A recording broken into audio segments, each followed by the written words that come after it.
Ren from Hallowed Be Thy Game, and today I'm going to share with you 8 Switch games that you can't buy anymore. Let's check it out.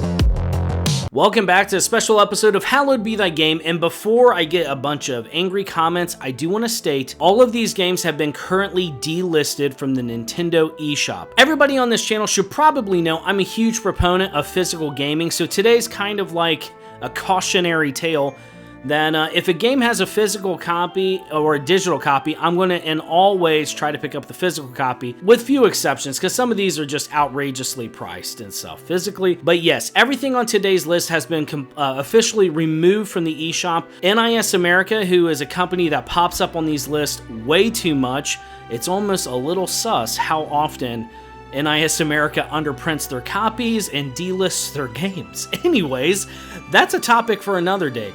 But these are games that I kind of thought were interesting, and it's kind of just sad to think that, you know, some dev out there poured their heart and soul, allegedly, into some of these games, and, you know, whether they were dumpster fires or pretty cool games, they're just unavailable now. And for what physical copies do exist for some of these, no surprise, they're extremely expensive. Anyways, if you enjoy these types of videos and like the content you're seeing, please consider liking and subscribing. It helps out the channel a whole bunch. But without further ado, let's go ahead and jump right in. Override Mech City Brawl is an arena fighter, okay? And you pilot giant mechs. It's a pretty short storyline. From what footage I could see of this, it's definitely got some frame rate problems and whatnot, but yes, it is fully removed. There is a sequel to this game that is still currently available, and it looks like a fun kind of mindless time with mechs and giant bug monsters. I mean, that's right up my alley. You pilot a mech and you fight in a giant arena. I kind of like the look of this game. I'm kind of sad I never heard of this. This was delisted to my knowledge,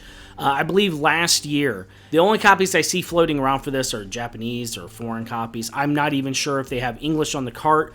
But yeah, it's just sad to think that this one's gone. There'll always be an anime type game that just seems to evaporate away when nobody's paying attention. But Jump Force, it's an arena fighter. This is the deluxe edition. What's interesting about this is it is completely delisted. However, there's still some physical copies available for this floating around, and they're not that expensive unless you're wanting to buy sealed. But yeah, it's pretty cool, the just plethora of anime characters that are in this. You got some Yu-Gi-Oh characters, JoJo's Bizarre Adventure, Dragon Ball Z. It's got a little bit of everything here. I've never been big into the arena fighter genre. I do like 2D fighters. I think they're cool. I'm really bad at them, but I've never really just jumped right in to all the different variants that can exist. This looks like it could have been a fun one. It did look like it had some frame rate issues, but all in all, I think for what you were getting, it seemed like a fun time. If anybody here has played this game, could you let everybody know what you thought of it down in the comments? Now, for those of you who are unaware, I was mega into MMOs for years, like going on almost 2 decades. Now, Onigiri is an action RPG MMO that was on the Switch. I believe this was an eShop exclusive. You're not missing anything here. However, I'm going to be honest, much like how I really love B monster movies, I totally would have given this one a shot. I'm not a proud person. And yeah, you got waifus, you got MMOs.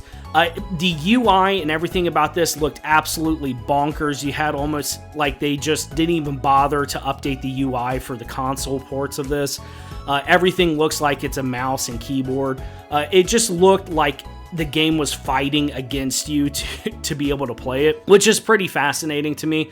But I do kind of, it's weird. I think part of my fascination with like hidden lost games is the thought of like, well, what are the developers doing now? I mean, some person went to work every day, worked on this game, and, you know, I assume put their heart and soul in it, and now it's just gone. Pretty fascinating here, but it does appear that this was a performance nightmare. It barely ran on Switch, and yeah, it's gone forever now. The 4th game on today's list is called Mirror. This is a waifu puzzler type game. It's like a match 3, almost like a Candy Crush, but you got waifus in this one. Now look, I am, once again, I have very low standards. I'm not into the waifu puzzle type game. I know there's a lot of There's a lot of interest in that type of genre, and I'm not going to shame here. It looked like it was fine. I mean, it had pretty art. It had, you know, the match 3 type of gameplay. You could match 3 shapes and it would do damage, match 3 shapes and it would heal, you know, hit a special crystal to do more damage. I mean, honestly, for this type of game, it looked like it was serviceable. And it's interesting that this one is just gone, and from what I can tell, it's gone nowhere. I think this one has just evaporated, like most of this list, just out into nothing, which is pretty baffling to me, because I would think there would be some effort to preserve these types of games, and it does open up a new genre, because I know there's a growing sect of gamers who just looks at any type of emulation as not preservation, but that you're stealing and it's really bad. But in situations like this, where there's no physical option and it's a digital game, yeah, if there's not somebody, you know, seeking to emulate this game or upload it, then it's just gone forever. And that's depressing. Now, this is easily the most popular and baffling of games on today's list that is gone, and that's Fire Emblem Shadow Dragon and the Blade of Light. This was, you know, this is Fire Emblem. This is one of Nintendo's big dogs. I mean, Fire Emblem is hot, you know, and it's really interesting that this is just gone. Now, I hate when Nintendo does this. I hate when companies artificially create scarcity. There's no reason for this to not at least be still available digitally. That's stupid. I hate when Nintendo does it. I hate when any company creates artificial demand. I get it. It's a part of their business model. I'm not required to like it, though. Yeah, this looks cool. I remember seeing it at the time. I was like, oh, I really don't want to pay that much money for the big collector's edition, which is what I think this was attached to. You could pay for a collector's edition with a digital code. I was like, yep, I'm out. I'm good. But, you know, I didn't really think that went through, because now this one's not even available digitally officially on the eShop. So, yep, that bites, and please, Nintendo, quit doing this. Mistover is a game I heard about every once in a while, quite a bit ago. This is essentially take a mystery dungeon type of gameplay and aesthetic, you know, what Pokemon Mystery Dungeon, Sheeran the Wanderer type of gameplay, and implement almost a Darkest Dungeon type of aesthetic where it's very dark and dreary. You have different types of thematic classes and gameplay styles, grueling gameplay, permadeath, nothing carries over, very much need to plan and calculate every step you take in the dungeon. There's a lot of things out to kill you. However, this looks really fun, especially for a roguelite, and I would have liked to play this. And the way I personally discovered about this game is I remembered the way my brain works. I just remembered a frame of a game with Mist in the title, and I went out on a hunt and I finally found it, much to my dismay. This is off the eShop, it's out of print, no one can sell it. I really am hoping that we can get a reprint and reselling of this. This really needs to stop happening. I have nothing personal against anyone who plays digital games. I own digital games. I own a Steam Deck.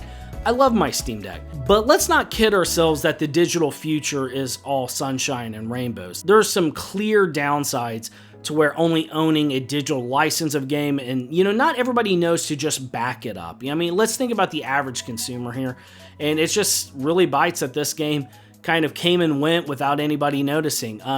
If you do have a physical copy of this is easily one of the most expensive physical copies of a game I've seen, especially the collector's edition. But yeah, it looks like a lot of fun, and I'm genuinely bummed I did not get to play this one. Now, second to last on today's list, we have RXN Raijin. This is a shoot 'em up or shmup. I learned about this one from Radical Reggie quite a few years ago, and I was fortunate enough to pick up a physical copy.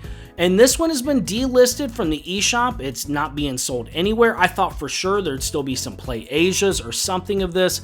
Nope, it's shot through the roof, much like the last game on today's list. And it's just a bummer because, I mean, this isn't doing anything exceptional. This is a pretty fun shoot 'em up. For me, I just turn my brain off, pop these types of games in, and I have fun. I see numbers, I'm happy. It has a really cool anime Robotech type of aesthetic, which I have a lot of fun with. And yeah, I think it's cool. The collector's edition, everything about this is fine. I mean, it's not winning any awards, but I definitely don't think it deserved to be delisted from the eShop. And the type of value that's attached to it isn't necessarily in any way attributed to how fun it is, but just the scarcity factor. And I'm so sick of that. Physical collecting has just gotten way out of hand, and situations where things are getting delisted is just, it's happening way too often, it seems.